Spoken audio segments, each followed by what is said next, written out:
Iran যদি পারমাণবিক কর্মসূচি পুনরায় শুরু করে তবে যুক্তরাষ্ট্র ফের হামলা চালাতে পারে বলে হুঁশিয়ারি করেছেন মার্কিন প্রেসিডেন্ট ডোনাল্ড ট্রাম্প। বৃহস্পতিবার এক প্রতিবেদনে এই খবর দিয়েছে রুশ বার্তা সংস্থা তাস। হোয়াইট হাউসে এক সংবাদ সম্মেলনে ট্রাম্প বলেছেন, আমরা মধ্যপ্রাচ্যে যুদ্ধ বন্ধ করেছি কারণ আমরা ইরানকে পারমাণবিক অস্ত্র তৈরি থেকে বিরত রেখেছি। তারা যদি আবার শুরু করার কথা বলে সেটা তাদের জন্য খুবই বিপজ্জনক কাজ হবে, কারণ আমরা ফিরে আসব। তিনি আরও বলেন, যেই মুহূর্তে তারা শুরু করবে আমরা ফিরে আসব, এবং আমি মনে করি তারা সেটা ভালোভাবেই বোঝে। গত 13 জুন ভোরে ইসরায়েল ইরানের বিরুদ্ধে সামরিক অভিযান শুরু করে। এর 24 ঘন্টার মধ্যেই পাল্টা জবাব দেয় তেহরান। এরপর 22 জুন সকালে যুক্তরাষ্ট্র তাদের যুদ্ধ বিমান দিয়ে ইরানের 3টি পারমাণবিক স্থাপনায় হামলা চালায় এবং সরাসরি সংঘাতে জড়ায়। এর পরদিন রাতে ইরান কাতারে অবস্থিত যুক্তরাষ্ট্রের বৃহত্তম সামরিক ঘাঁটি আল উদেইদে ক্ষেপণাস্ত্র হামলা চালায়। মার্কিন কর্তৃপক্ষ জানিয়েছে এতে কোনো হতাহতের ঘটনা বা বড় ধরনের কোনো ক্ষতি হয়নি। পরে প্রেসিডেন্ট ট্রাম্প ঘোষণা করেন ইসরায়েল ও ইরান যুদ্ধবিরতিতে সম্মত হয়েছে। 24 জুন থেকে তা কার্যকর হয়।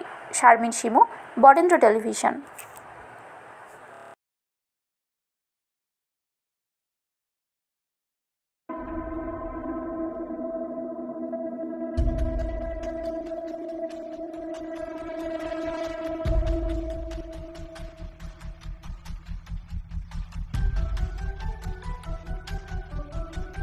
ما شاء الله لا حول ولا قوة إلا بالله العلي العظیم هدیه بیشتر آقا بقیت الله نظم ارواحنا فدا زمان بدنگارو تمام شده است.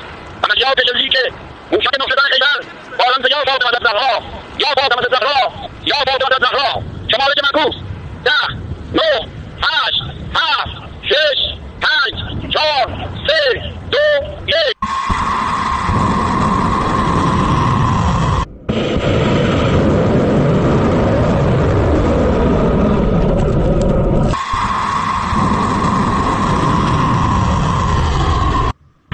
বিশ্বমানের ল্যাপারস্কোপি প্রযুক্তি নিয়ে রাজশাহীতে চালু হয়েছে এলিট কেয়ার হাসপাতাল অ্যান্ড ট্রেনিং ইনস্টিটিউট।